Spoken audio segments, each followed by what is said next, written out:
Day one in Yosemite.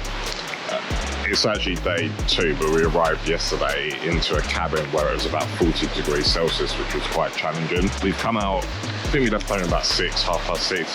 We hit the first stop of the day, and now we're at one of the falls, which you can see behind us.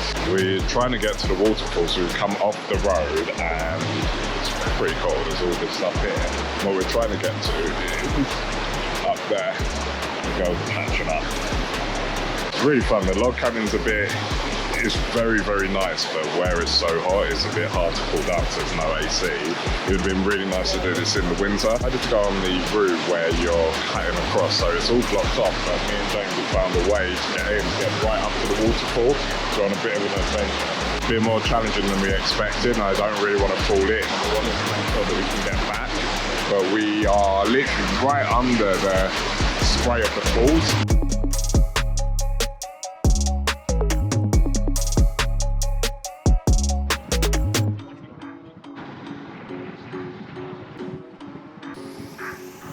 This is our first trip to Yosemite or any big national park. It's very interesting because it's absolutely massive. The cabin we're staying in is within the park boundary, so it's really nice we don't have to queue to get in. Selena was showing me there's up to 2, 3, 4 hour queues to get into the park. So when we arrived, it was about 4 p.m, straight into the park, straight into our cabin, and now we can just set off in the morning, don't have to queue. It is massive. It is super, super, super impressive. Oh, there's a fire that started a couple of days ago or a week ago, so actually a lot of the viewpoints now have masses of smoke. I really like it because it adds a lot of atmosphere, but obviously some people wanted to see the views, but I think they're looking at it like a theme park. You can't fight nature. If you want a theme park, go to a theme park, so you have to accept what's here. We just pulled off on, it looks like El Capitan, and there's a swinging bridge and a nice little lake. I love it here. I wish I just had my bike. Unfortunately, James, our friend who's here, doesn't ride a bike. I'm not sure if his girlfriend rides a bike. Selena rides, but she's not confident yet, so we're walking.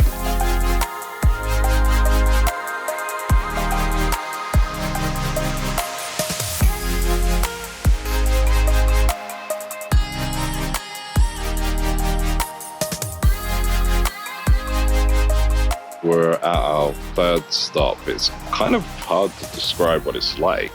We're fortunate because it's quite quiet because we got up really early to come out, I think around 5:45, and then left probably around 6 o'clock. But some of it's kind of serene. A lot of it's really surreal. So the mountain face that we're looking at now kind of looks like graphically imposed, but we're only a couple of 100 meters away from it, but it doesn't look real. And then it's in the foreground of trees and the meadows. Yeah, it's kind of incredible. The lake's really nice.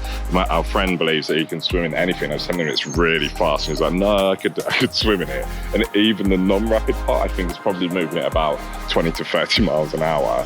And then we looked up the class of the rapids this year, which is a class 4, which is advanced. But I think he's still convinced that he could outswim it, having never done rapids and never swum in anything like this. Myself, I can swim, but I know I'm pretty much useless, so I live in fear of the water. I'm not sure where we're going to next, but Selena will tell us in a minute.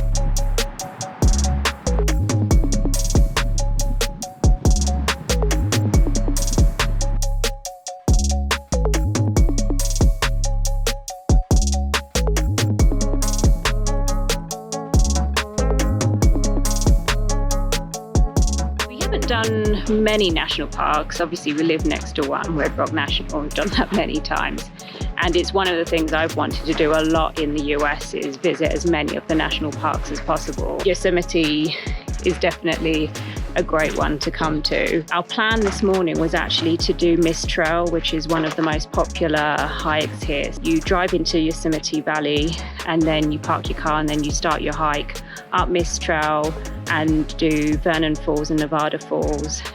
This year, apparently there's lots more people coming because of the amount of snow and water that they've got on the waterfalls this year. It's record highs, or at least the highest it's been for a very long time. So everyone's getting soaked as they go up Mist Trail. But if you're coming to Yosemite in the week, they close the stairs for Mist Trail from 7 a.m. So we missed that this morning. So we changed our plan, decided to do Tunnel View, Bridal Veil Falls, and now we're at Glacier Point. So we're just doing some of the places that you can do where you can drive, stop, do a short walk, get some pictures. And on Wednesday, our plan is to do Mist Trail and get there way before 7 a.m. so we can do that hike. What Ant has is everyone's been saying, because they haven't had a reservation system, that there are lots and lots of people coming to Yosemite this year. It's been crazy busy in terms of the crowds and the parking. But we've been fortunate so far today that we haven't had too much problems with parking or getting to the places that we needed to go to.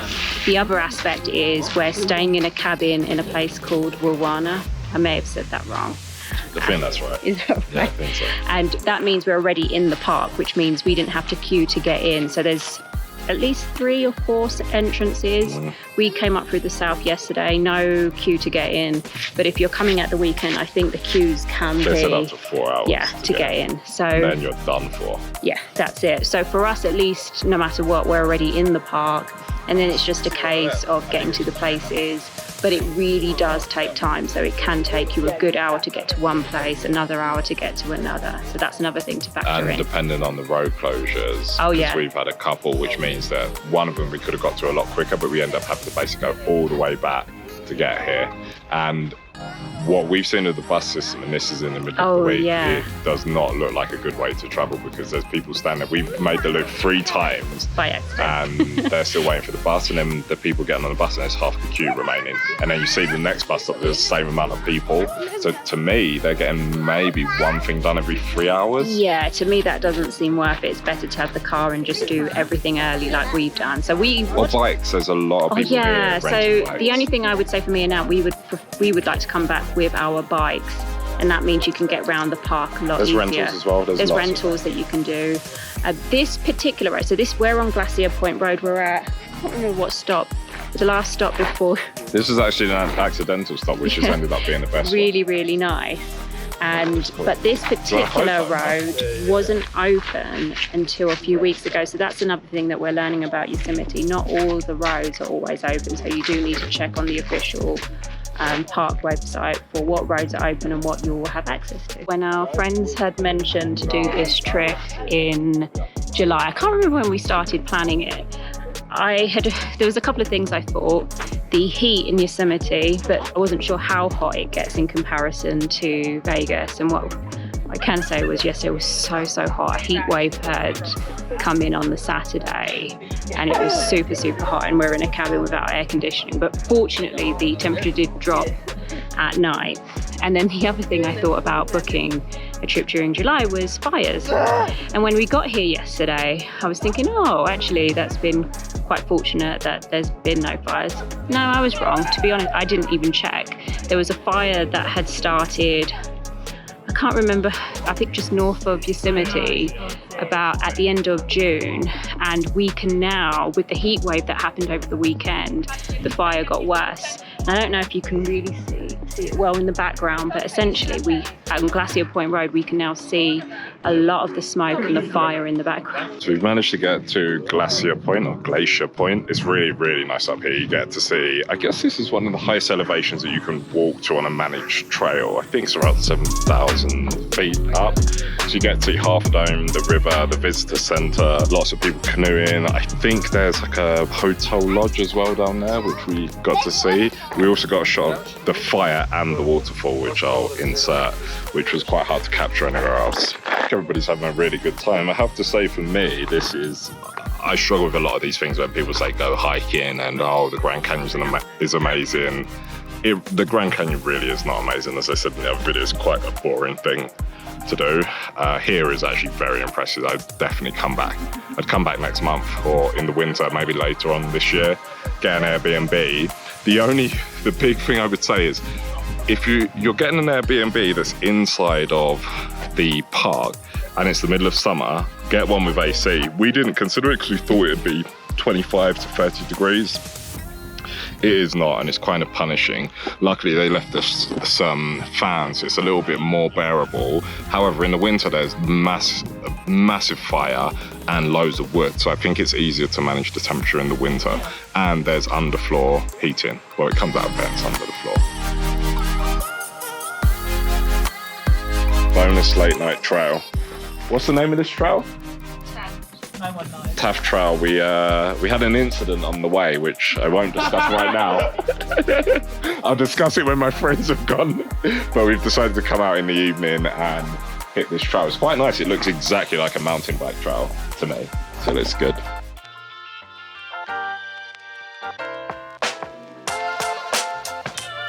Apparently, this is a 2-mile loop, so 1 mile out, 1 mile back. So we're hoping to do it before the sun sets. It looks like we've probably got an hour before the sun sets here now. Yeah, fully. Obviously, we're quite elevated, so the sun will drop behind the trees, but there's still plenty of time.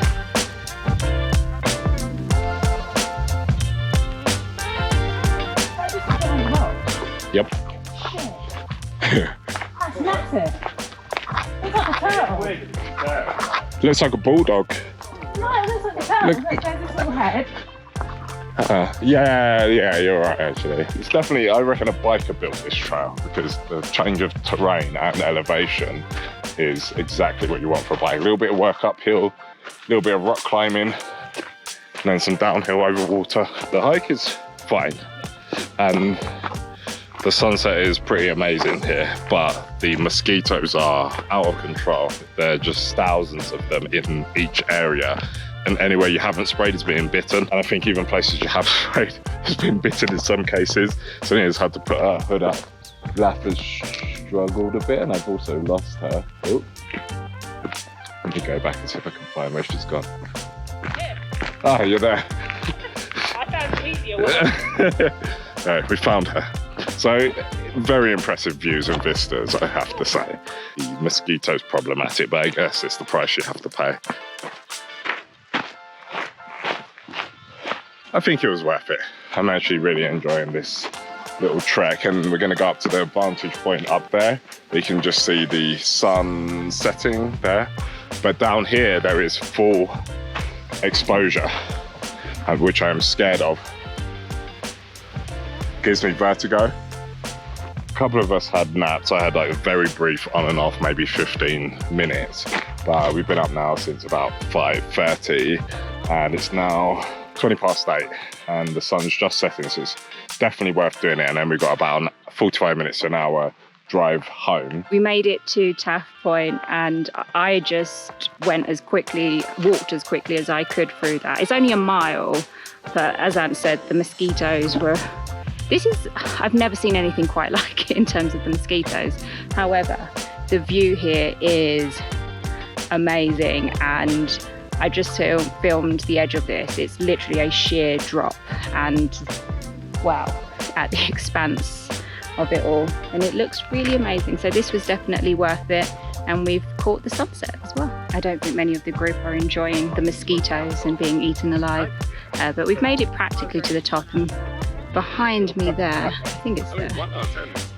A lot of people go there to get their pictures at Taft Point, and we've just seen someone who's got presumably married today to get their wedding photos at that point. So it looks pretty cool. Made it to the official section that is Taft Point, where most people take their iconic pictures, and it is quite scary but pretty cool at the same time, and is very nervous.